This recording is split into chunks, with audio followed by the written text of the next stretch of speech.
Hello बच्चों, आज की क्लास में हम स्टार्ट करने वाले हैं भारतीय अर्थव्यवस्था के विकास का यूनिट नंबर 1 का चैप्टर नंबर 3। ऑलरेडी इस यूनिट के ऊपर मैं 2 चैप्टर अपलोड कर चुका हूं। अगर आपने वो नहीं देखा तो वो भी देख लेना। जैसा कि फर्स्ट चैप्टर में मैंने आपको बताया था कि 1947 में जब हमारा देश आज़ाद हुआ था तो हमारे देश की अर्थव्यवस्था की कितनी बुरी हालत थी। कृषि क्षेत्र में उत्पादन और उत्पादकता दोनों ही बहुत ज़्यादा कम थे और भारत की 75% लगभग आबादी कृषि क्षेत्रों के अंदर लगी हुई थी। सेकेंड नंबर पर मैंने आप लोगों को समझाया था कि औद्योगिक क्षेत्र में भारतीय हस्तशिल्प कला जो सबसे बड़ा उद्योग था वो मार्केट से गायब हो चुका था। भारत के संपूर्ण विदेशी व्यापार पर एक देश का एकाधिकार बन चुका था। आधारिक संरचना के नाम पर हम पे कुछ भी नहीं था।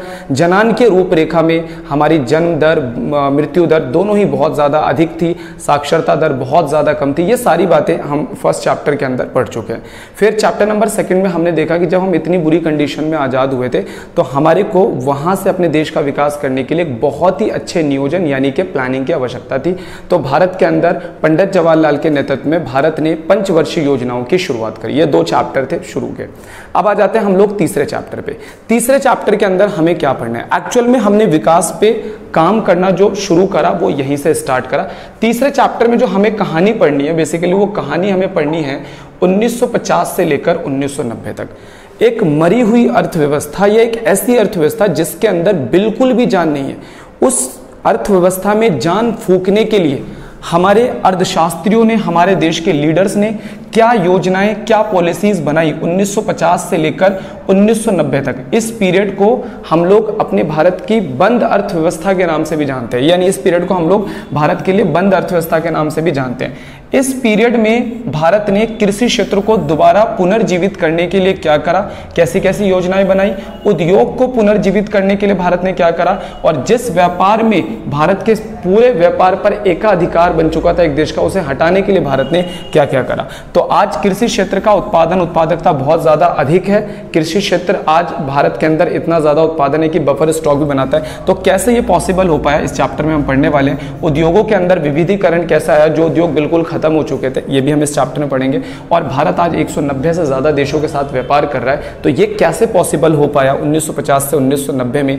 ये 1950 से 1990 में क्या क्या रणनीतियां अपनाई गई कृषि, उद्योग और व्यापार को लेकर, ये पूरा चैप्टर उसी के ऊपर है। तो 1 बाय 1 करके पढ़ेंगे। पहले कृषि खत्म करेंगे, फिर उद्योग और फिर व्यापार। तो आज की क्लास के अंदर तो मैं कृषि स्टार्ट कर रहा हूं आपका। ये चैप्टर नंबर 3 है और इसका हम लोग आज पढ़ने जा रहे हैं पार्ट नंबर 1। तो आइए जरा समझते हैं। सबसे पहला जो इसके अंदर क्वेश्चन है वो क्वेश्चन क्या है? कृषि क्षेत्र में विकास को बढ़ावा देने संबंधी उपाय 1950 से लेकर 1990 तक। देखो, जब हमारा देश आज़ाद हुआ था तो पंडित जवाहरलाल नेहरू ने अपने पहले ही भाषण में कह दिया था कि हमारे देश में सबसे ज़्यादा लोग कृषि क्षेत्र के अंदर लगे हैं। कृषि क्षेत्र के अंदर उत्पादकता भी कम है, उत्पादन भी कम है। कृषि क्षेत्र के अंदर किसानों के अगेंस्ट इतने सारे कानून बने हुए हैं जो किसानों का बहुत बड़े लेवल पर क्या कर रही है, शोषण कर रही है। तो पंडित जवाहरलाल नेहरू ने अपने पहले भाषण में बोला, हम सारी चीज़ों के लिए वेट कर सकते हैं लेकिन हमें कृषि में सुधार सबसे पहले करना पड़ेगा।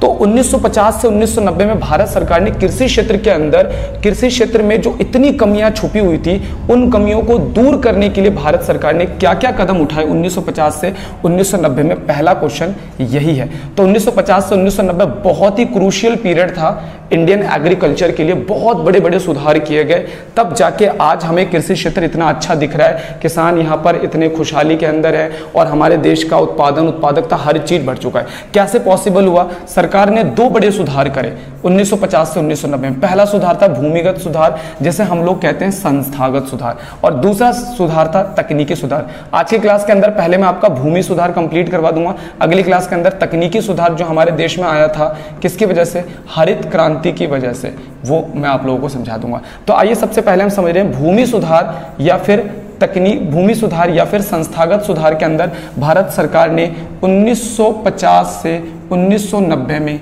क्या क्या किया। 1 बाय 1 करके समझते हैं। सबसे पहले भूमि सुधार का मतलब क्या है? भूमि सुधार अथवा संस्थागत सुधार भारतीय कृषि में असमानता को कम करना। असमानता का मतलब जो अमीर किसान थे, उन जो जमींदार थे, उनसे सरकारों ने जमीनों को छीना और गरीब किसानों को जमीनें दी। इस तरह का सरकार ने कुछ काम करा। कुल मिलाकर यह है कि अमीरों को और अमीर होने से रोका और गरीब किसानों के जीवन स्तर को ऊपर उठाने के लिए काम किया। किसके अंदर? भूमि सुधार के अंदर। भूमि सुधार के अंदर सारे सरकार ने ऐसे कुछ कदम उठाए जिसमें छोटे किसानों को ज्यादा लाभ मिले और बड़े किसानों का हम क्या करके नियमन करके उनसे कुछ जमीनें ले सके और कुछ इस तरीके के कार्य करें करें ताकि जो कृषि में असमानता फैली हुई है अमीर और गरीबी की, वो थोड़ा सा कम हो सके, को कम करने पर केंद्रित थे तथा इनमें सरकार द्वारा किए गए निम्नलिखित कार्य सम्मिलित है। अब आ जाते हैं मेन क्वेश्चन पे, भूमि सुधार में सरकार ने क्या क्या काम करे, वन बाय वन करके हम लोग समझने वाले हैं। भूमि सुधार के अंदर जो सबसे पहला कार्य किया गया वो कौन सा कार्य किया गया था, मध्यस्थों का उन्मूलन। मध्यस्थ कौन थे, मध्यस्थ थे जमींदार।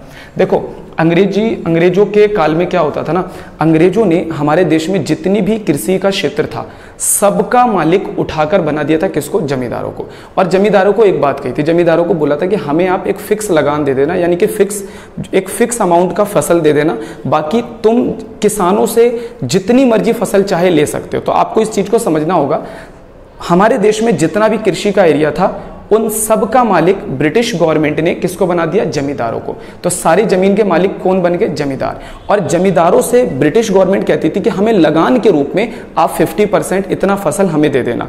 तो जो फसल उगाते थे यानी कि जो किसान थे वो जमींदारों से क्या करते थे, जमीन किराए पर लेकर फसल उगाते थे। तो किसान जो भी फसल उगाते थे उसका बहुत सारा पोर्शन किसको देना पड़ता था, जमींदार को। जमींदार अपनी मन मर्जी से किसानों से जितनी चाहे फसलें उगाई कर सकते थे, कभी 80% ले लिया, 70% ले लिया और फिर ब्रिटिश गवर्नमेंट को 50% दे दिया। तो सबसे पहला काम सरकार ने यही करा, जमींदारों को बीच से हटाया, यानी कि मध्यस्थों का उन्मूलन करा। अब सरकार और किसान आमने सामने थे, यानी जब सरकार कोई भी क्या नाम है फैसिलिटी देगी तो वो जमींदारों को नहीं मिलेगा, सीधा किसको मिलेगा, किसानों को। तो सबसे पहला काम सरकार ने क्या करा, मध्यस्थों का उन्मूलन। मध्यस्थ कौन थे, जमींदार थे। इससे हुआ क्या, इससे किसानों का जो शोषण है ना, वो बड़े लेवल पे जो शोषण हो रहा था वो बंद होना शुरू हो गया। और इससे क्या फायदा हुआ, 20 लाख काश्तकार यानी कि 20 लाख किसानों को अपनी अपनी जमीनें मिल पाई। यानी भारत सरकार ने क्या करा, जमींदारों से, जो ब्रिटिश गवर्नमेंट जमींदारों को जमीन देकर चली गई थी उनसे जमीनें छीन ली और 20 लाख किसानों को उनके जमीन का क्या बना दिया, मालिक बना दिया, यानी कि वैध स्वामी बना दिया। वैध स्वामी का मतलब उनको मालिक बना दिया जो उस पर खेती करते थे। ठीक है, इससे क्या हुआ कि वो सरकार के सीधा संपर्क में आ गए, सीधा संपर्क में आ गए। तो ये बातें यहां पर लिखी गई है। तो मध्यस्थ कौन थे, जमींदार थे। मध्यस्थ कौन थे, जमींदार। तो गवर्नमेंट ने इन जमींदारों को ही बीच में से क्या कर दिया, हटा दिया। अब सीधा बात किस किस में होती थी, सीधा बात होती थी सरकार और किसानों के बीच में। सरकार किसानों को फैसिलिटीज देती थी, सरकार किसानों को आर्थिक सहायता देती थी। अब किसानों की जो जिंदगी थी वो थोड़ी सी आसान हो गई, क्योंकि जमींदारों से हटाकर, जमींदारों से जमीनें छीनकर सरकार ने किसानों को देना शुरू कर दिया। ठीक है, अब नेक्स्ट नंबर पे आते हैं। अगले नंबर पे सरकार ने क्या सुधार करा, भूमि की उच्चतम सीमा या अधिकतम सीमा के लिए सरकार कानून लेकर आई। अब ये कानून क्या था, आपको थोड़ा ध्यान से समझना होगा।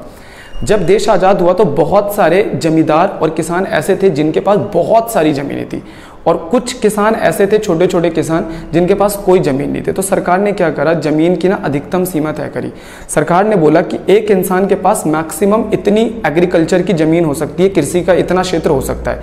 अगर उससे ज़्यादा जमीन आपके पास हुई तो सरकार उस जमीन को छीन लेगी, सरकार वो जमीन आपसे ले लेगी एक सीमा के बाद, और वो जमीन छोटे छोटे किसानों को अलॉट कर देगी। तो बहुत बेहतरीन कानून था। तो इस कानून का क्या फायदा हुआ, क्या नुकसान हुआ, मैं आपको समझाता हूँ।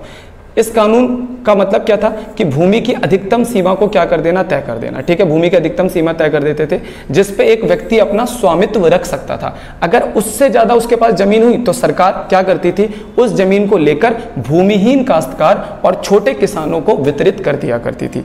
ठीक है, इसका मुख्य पर्पस क्या था, इसका मुख्य पर्पस यह था कि हमारे देश की सारी जमीन कुछ खास लोगों के हाथों में केंद्रित ना रहे, बल्कि जमीन सभी किसानों में छोटी छोटी थोड़ी थोड़ी सी बढ़ जाए। तो भूमि का केंद्रीयकरण कम करना सरकार का मुख्य उद्देश्य था इस कानून का। ठीक है, अब क्या था, लेकिन इस कानून से सरकार और क्या चाहती थी, इस कानून से सरकार समानता लाना चाहती थी।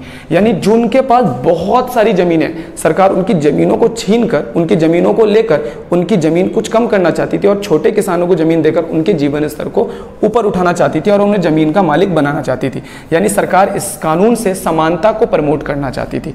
लेकिन इससे एक दिक्कत हुई, बहुत बड़े बड़े भूस्वामी और बहुत बड़े बड़े जो किसान थे उन्होंने सरकार के इस कानून को चैलेंज देना शुरू कर दिया। कैसे चैलेंज दिया, उन्होंने 2-3 काम करे। या तो उन्होंने खुद ही जमीन का मालिक अपने आप को बना दिया, सरकार के खिलाफ उन्होंने कोर्ट में केस करना शुरू कर दिया, जिससे उनको समय मिला। अब इस समय में क्या करा, उन्होंने बहुत सारी जमीन अपने रिश्तेदारों के नाम करवा दी या फिर उन जमीनों के झूठे कागज बनवा लिए, इस तरीके से हुआ। ठीक है, तो बहुत बड़े लेवल पर सरकार को चुनौती मिली इस कानून के खिलाफ। किससे? जमींदारों से और बड़े बड़े किसानों से, जिनके पास बहुत सारी जमीनें थी। ठीक है, अभी भी हम लोग गांव वगैरह में जानते हैं तो हम देखते हैं कि बहुत सारे लोगों के ना जमीन पर क्या चल रहे हैं, सरकार से केसेस चल रहे हैं और बहुत सारे लोग जीतते हैं फिर हारते हैं। ठीक है, तो वो वही वाले केस है जो आज़ादी के टाइम पे सरकार ने कानून लेकर आई थी। तो इस कानून में जब उनकी जमीनें छिन रही थी, उन्होंने सरकार के ऊपर ही क्या कर दिया, केस कर दिया। ठीक है, तो सरकार को चुनौती दे दी बहुत सारे लोगों ने इस कानून के अंतर्गत। तो ये बात मैंने यहाँ पर आपको बता दी। अच्छा, इस कानून का सबसे ज्यादा जो फायदा हुआ वो केरल और बंगाल में हुआ। क्यों? केरल और बंगाल में सबसे ज्यादा इसका फायदा हुआ, पश्चिम बंगाल के अंदर। क्यों? क्योंकि यहाँ की गवर्नमेंट उस टाइम पे ईमानदार थी और वो इस कानून को लेकर काफी ज्यादा सीरियस थे। तो इस कानून का सबसे ज्यादा फायदा केरल और बंगाल में हुआ। यहाँ पर बहुत बड़े लेवल पर जमींदार और बड़े किसानों से जमीन ली गई एक उच्च सीमा के बाद, यानी कि एक सीमा के बाद उनके पास जो भी एक्स्ट्रा जमीन थी उनसे छीन ली गई और छोटे किसानों में वितरित कर दी गई। लेकिन बहुत सारे राज्यों में इसका अच्छा असर नहीं हुआ, यानी कि इस कानून को सही से लागू नहीं किया गया। किस वजह से? पॉलिटिकल इंटरफेयर्स की वजह से, यानी कि जो वहां पर राजनेता थे वो इस कानून को सही से लागू नहीं कर पाए। ठीक है, तो ये बात मैंने आपको बता दी। भूमि सुधार के अंदर 2 बड़े बड़े सुधार मैंने आप लोगों को बता दिए कि सरकार ने क्या करे जैसे हमारा देश आजाद हुआ। अगले नंबर पे एक सुधार किया गया जिस सुधार का नाम था चकबंदी। चकबंदी के अंदर क्या था कि भाई मान लो एक किसान है, एक किसान की जमीन 6 जगह पे, छोटी छोटी जमीनें 6 जगह पर है। अब वो बंदा क्या करेगा, 6 बार खेती करेगा, 6 बार बीज डालेगा, 6 बार सिंचाई करेगा, 6 बार क्या करेगा, ट्रैक्टर लेकर आएगा, 6 बार जुताई करेगा, 6 बार बुआई करेगा, 6 बार क्या करेगा, कटाई करेगा। मतलब कि वो अलग अलग खेत पर जाएगा, उसकी कॉस्ट ज्यादा लगेगी, उसको टाइम ज्यादा लगेगा। तो सरकार इस प्रॉब्लम को समझ गई। ऐसे बहुत सारे किसान थे जिनकी जमीनें इधर उधर बिखरी हुई थी। तो सरकार ने क्या करा, ऐसे किसानों की एक श्रेणी बनाई और श्रेणी बनाने के बाद ऐसे किसानों की जमीनों का मूल्यांकन करा कि उनके पास कुल टोटल कितनी जमीन है। सरकार ने बोला इस 6 जगह की जमीन को छोड़ दो, हम आपको इकट्ठा एक जगह पर जमीन दे देंगे। इससे क्या होगा, आपको सिंचाई करने में आसानी होगी, इससे आपको कटाई करने में आसानी होगी, आपका समय बचेगा, आपकी लागत बचेगी और आपके कार्य करने की क्षमता बढ़ जाएगी। तो इसे हम लोग कहते हैं चकबंदी। चकबंदी के अंदर विखंडन, यानी कि इधर उधर जो पड़ी हुई जमीनें होती है, सरकार उनको जोड़कर एक किसान को एक ही स्थान पर क्या दे देती है, जमीन देती है। बहुत बड़ा सुधार था चकबंदी।